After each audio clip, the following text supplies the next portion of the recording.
Queridos, ¿cómo están? Buenos días, gracias por darte el tiempo de acompañarnos el día de hoy y gracias por asegurarte de que todo lo que está a tu alrededor permanezca en donde está para que puedas recibir de Dios lo que Él quiere compartir.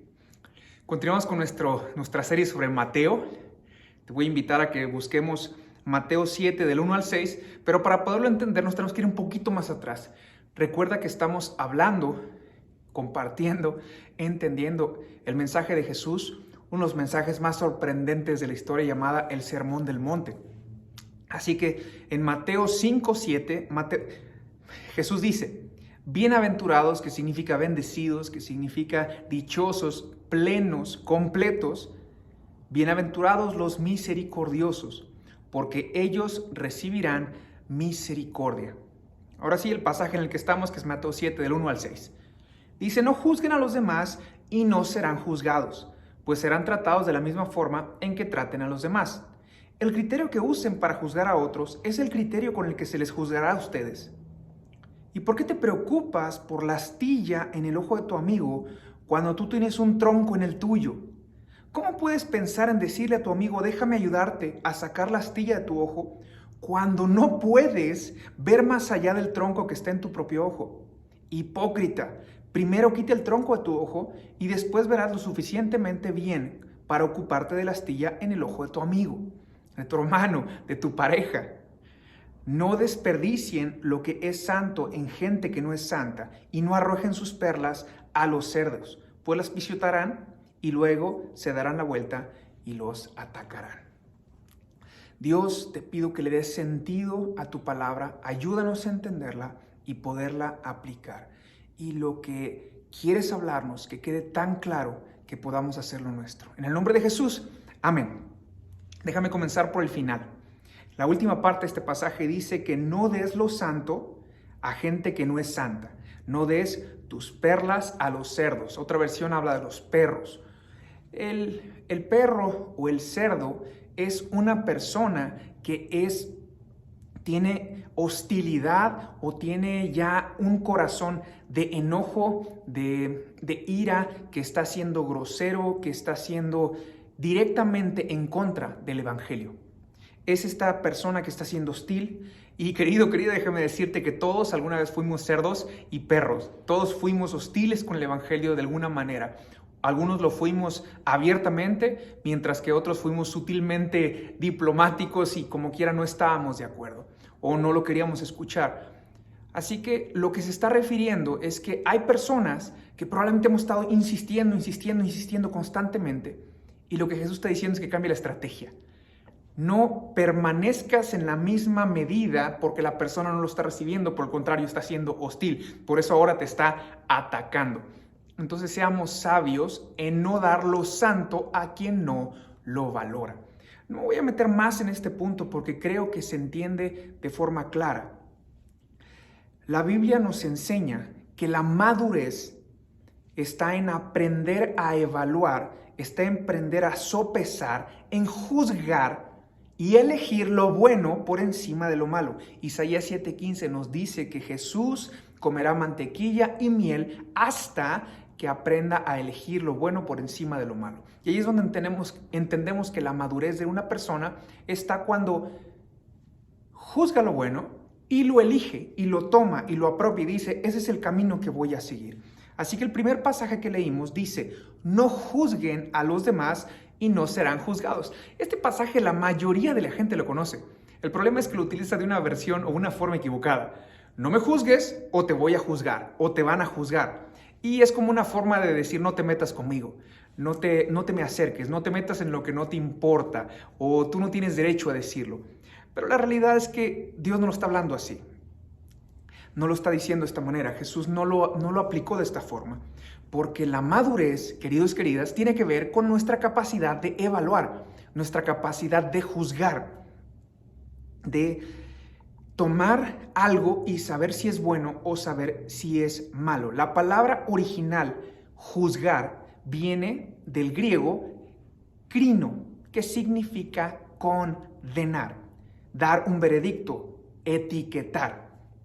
Entonces, lo que Jesús está diciendo es no condenes, No des un veredicto de una persona. Probablemente lo podemos entender de una forma más sencilla como no etiquetes a las personas, porque solamente Dios se reserva el derecho de dar un final a cualquier persona. Y el mensaje del día de hoy se llama un buen fin. Dios se reserva el derecho de darnos un buen fin. Si Dios no fuera el último en tener la última palabra de las cosas, probablemente tú y yo no estaríamos aquí. No tendríamos la oportunidad de recibir lo que Dios nos quiere dar. No estaríamos en condiciones de decirle gracias por darme una segunda, tercera, cuarta, quinta, séptima oportunidad. Y gracias a que es Dios quien se reserva el derecho de darnos un final, tenemos oportunidades en la vida.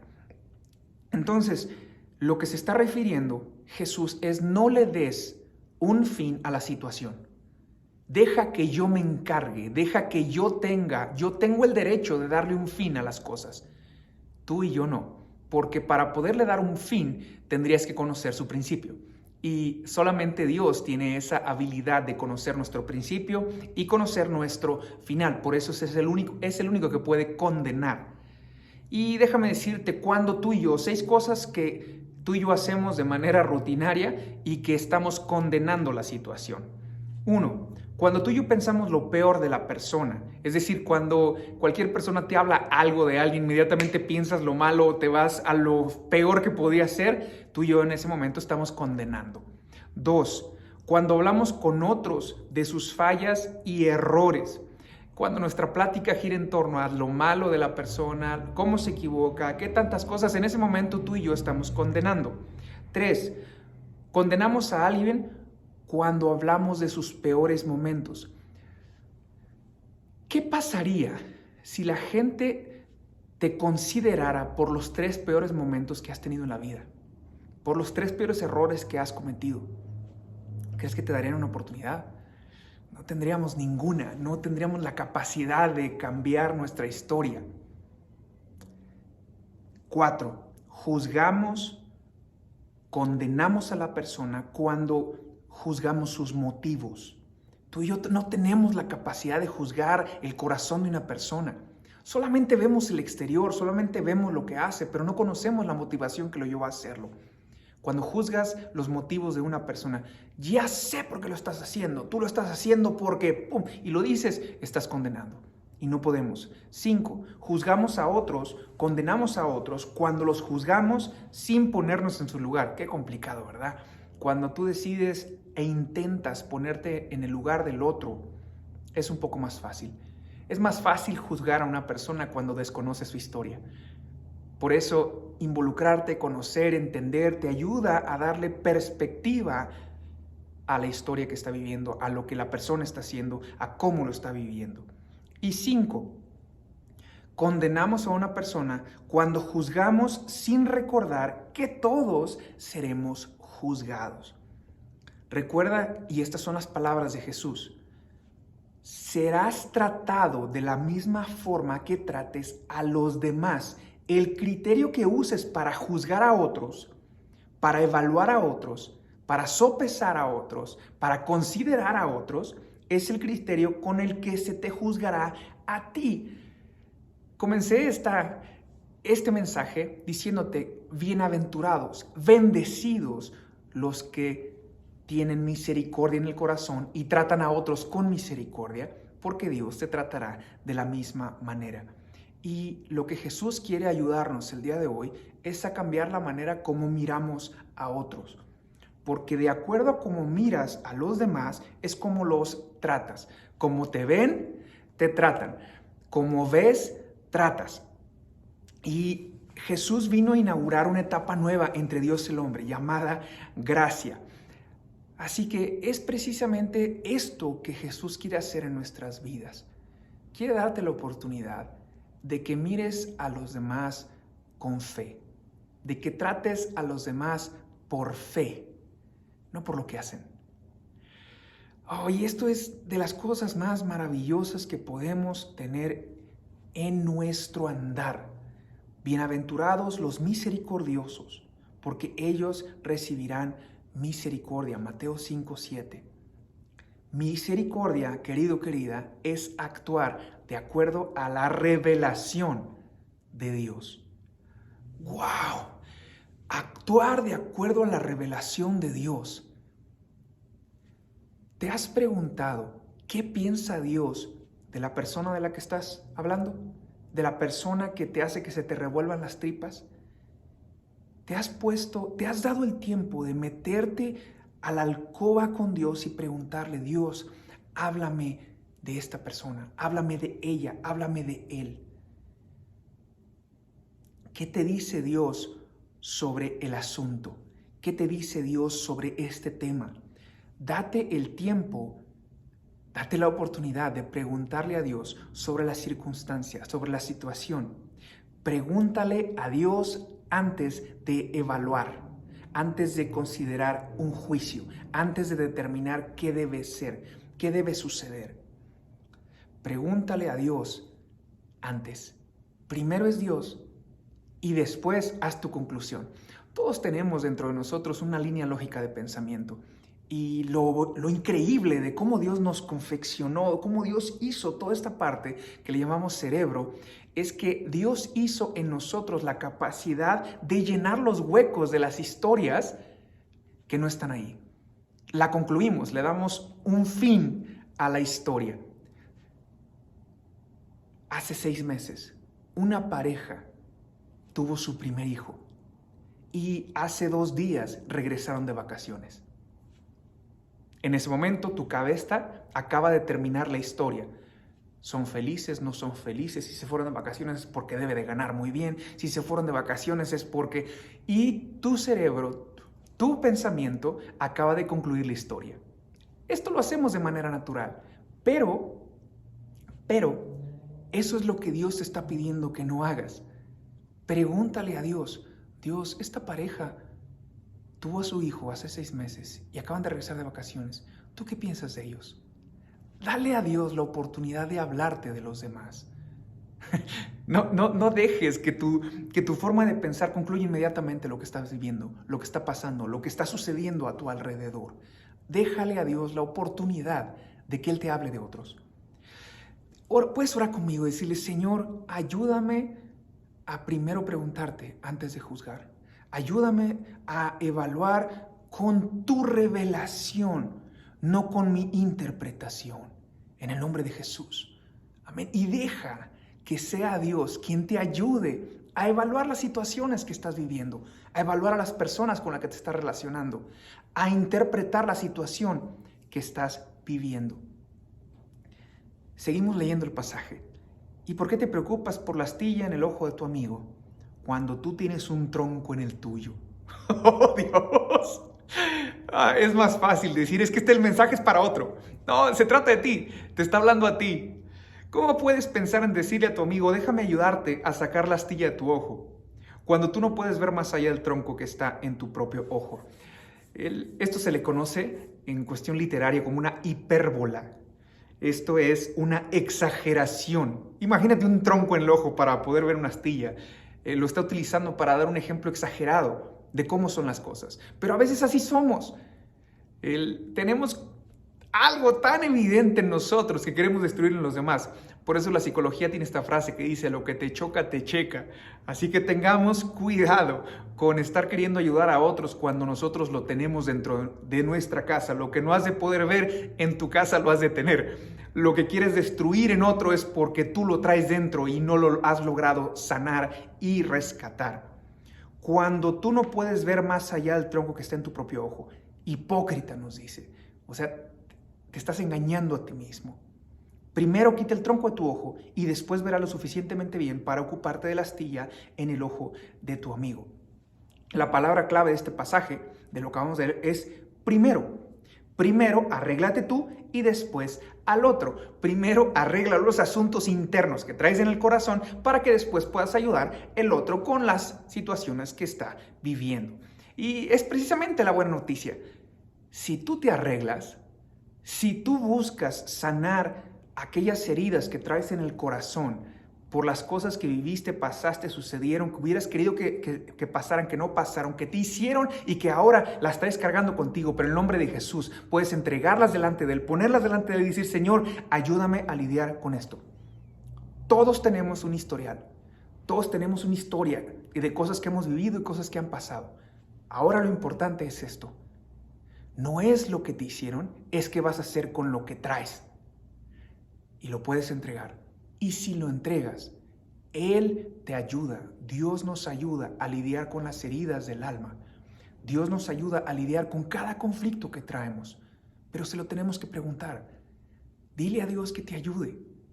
Pídele a Jesús: ayúdame con esto, que no sé cómo lidiar.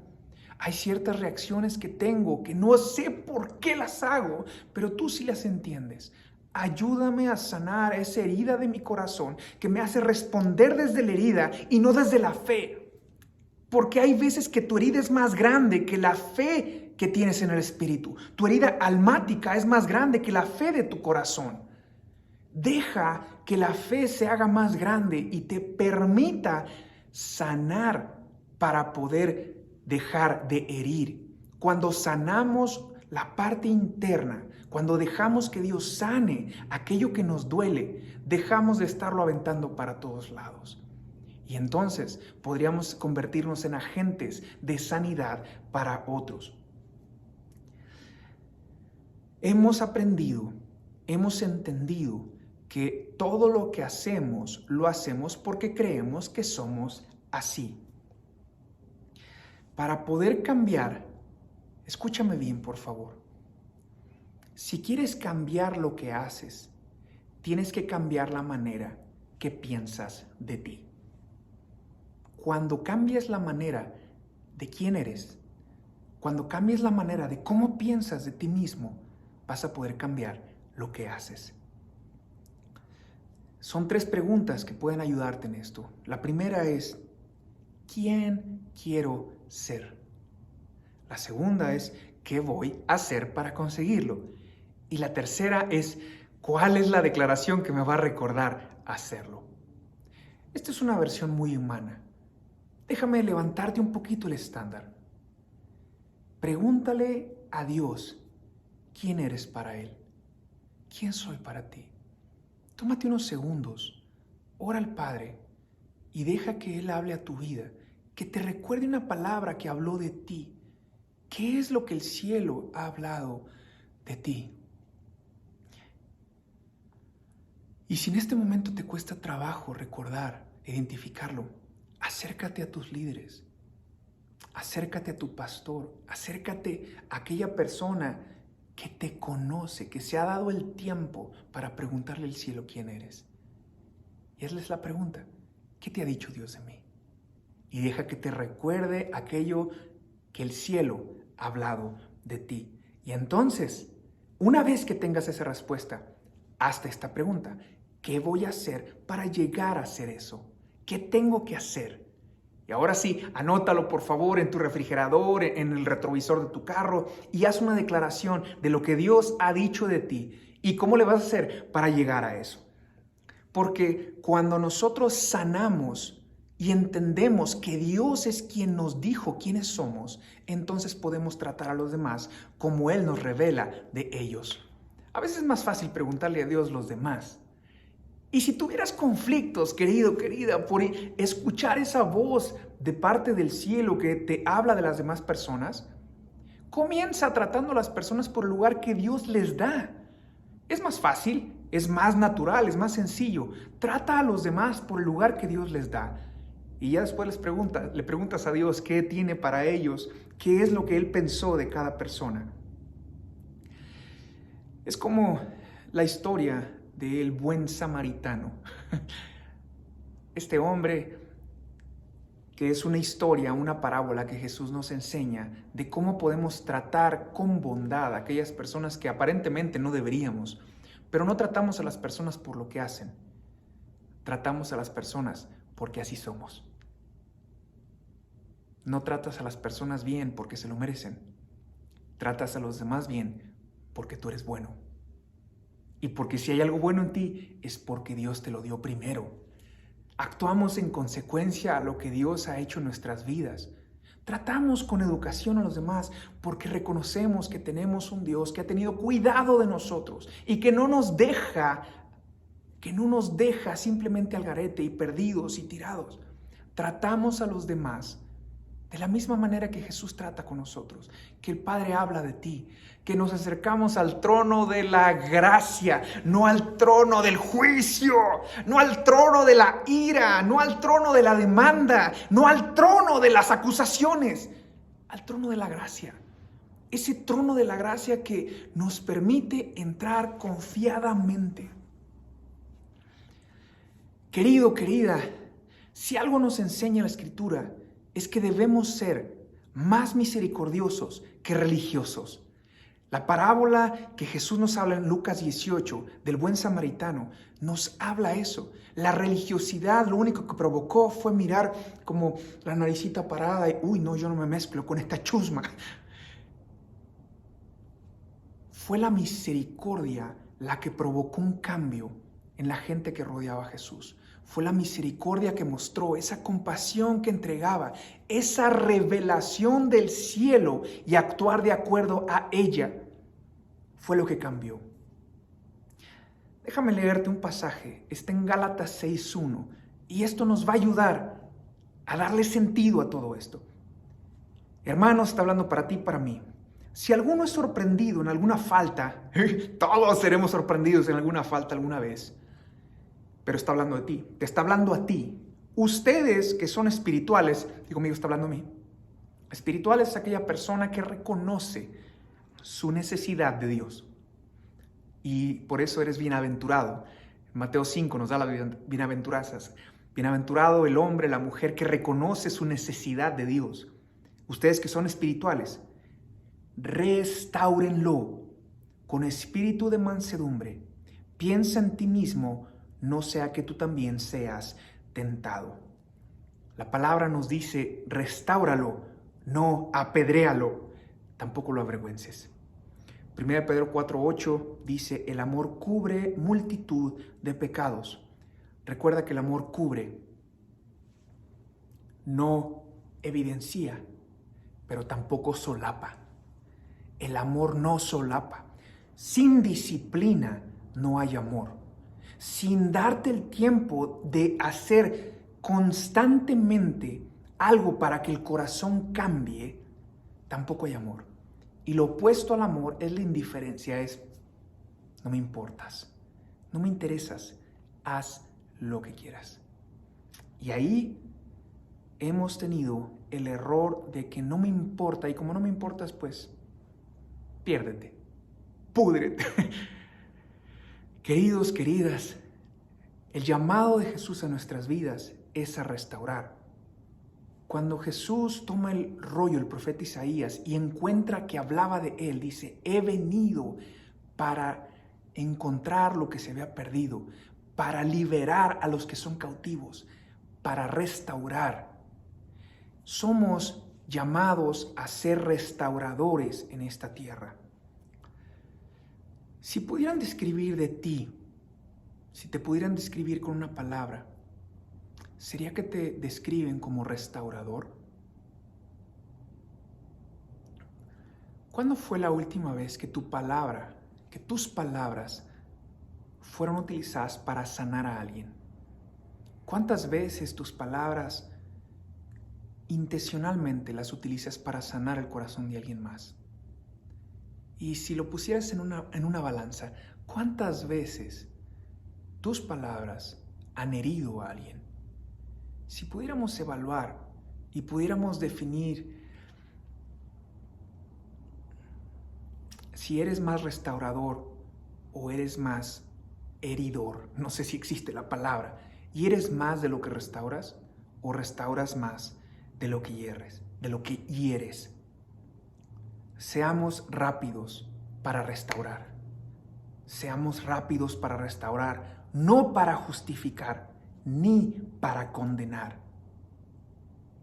Tú y yo hemos entendido que tenemos que aprender a estar en contra de las cosas que son del mundo. Y te digo sí, pero El no es restrictivo mientras el sí es directivo. El no te detiene, pero el sí te da dirección. Aprende a estar en favor de algo y cambia todo el sentido. Si estoy a favor de algo, entonces busco agregar valor y no quitárselo.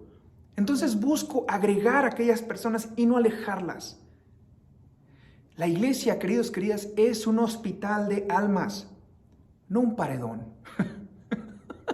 No estamos esperando a ver en qué momento te equivocas para destruirte.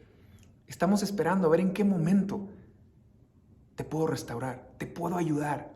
Y me encanta pensar que la iglesia es el lugar, es la prueba, es el ensayo de la vida. O sea, aquí nos podemos equivocar. Aquí podemos equivocarnos. Es como cuando estás aprendiendo a cantar.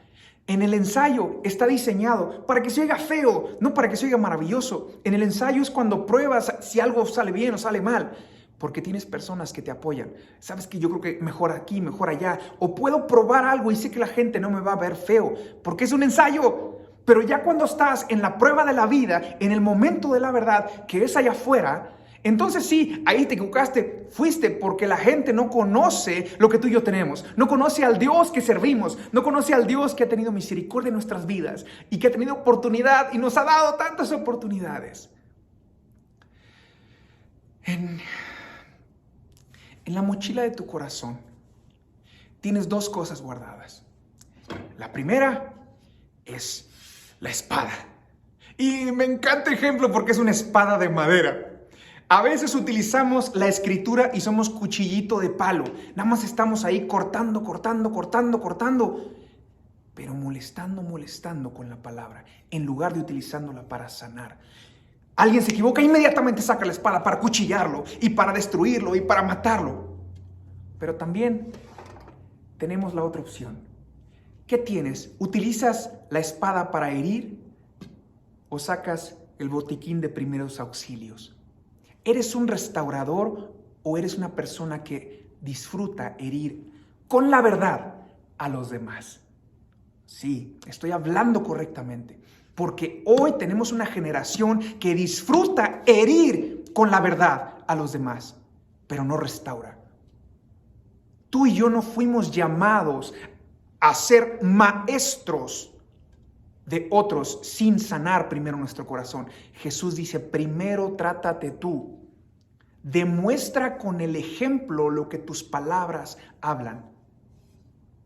No seamos personas que utilizan la espada como cuchillito de palo. Hemos vacunado a tantas personas por cosas que nosotros aún no podemos arreglar en nuestra vida. Seamos rápidos para restaurar. Seamos rápidos para restaurar, no para herir, no para justificar. ¿Cuál es la manera que puedes restaurar? Escucha a la persona. Escúchalo. Sanamos hablando y enfermamos callando. Deja que te comparta su dolor y entonces oremos unos por otros para que Dios te sane. Querido, querida, lo que Jesús nos está pidiendo es dame el derecho, fíjate, dame el derecho de darle un buen fin a esa persona. Tú pregúntame a mí y yo te hablo, ¿quién es él? ¿Quién es ella para mí? Y te aseguro que tu corazón comenzará a sanar y te aseguro que tu corazón será liberado de tanto mal que traemos guardado. Déjame orar por ti. Señor, te pido que nos bendigas con un espíritu de restauración. Te pido que nos bendigas con un espíritu de paz. Bendícenos con un espíritu que cubra y que ayude y que restaure. Sé que he herido con mis palabras, sé que he herido con mis acciones y te pido perdón, pero también te pido tu ayuda, porque sé que si lo hago es porque hay una herida dentro de mi corazón que todavía no está sana. Espíritu Santo, ayúdame a sanar y ayúdame a entender cómo puedo entregártelo, porque no quiero seguir pensando que soy y que hago las cosas por esa razón. Yo soy lo que tú me digas que voy a hacer y haré todo mi esfuerzo para llegar a ser eso que me dijiste. Rodéame de las personas correctas que hablen a mi vida la grandeza de tu palabra sobre nosotros, y no personas que siguen hablando la bajeza de lo que sucede en el día a día. En el nombre de Jesús, tú y yo somos restauradores y restauramos hablando a la grandeza de lo que Dios habla de cada persona. Te bendigo y te animo a hacer la diferencia en nuestra generación, en quienes te rodean. Habla lo que Dios te dijo de la persona. Habla a la grandeza, no a su miseria, no a su bajeza. Tú y yo salimos de un lugar que era así, pero hoy somos llamados y tenemos la oportunidad de bendecir y de sanar la imagen de cada persona tiene de sí mismo a través de lo que Dios habló de ellos. Que el Señor te bendiga.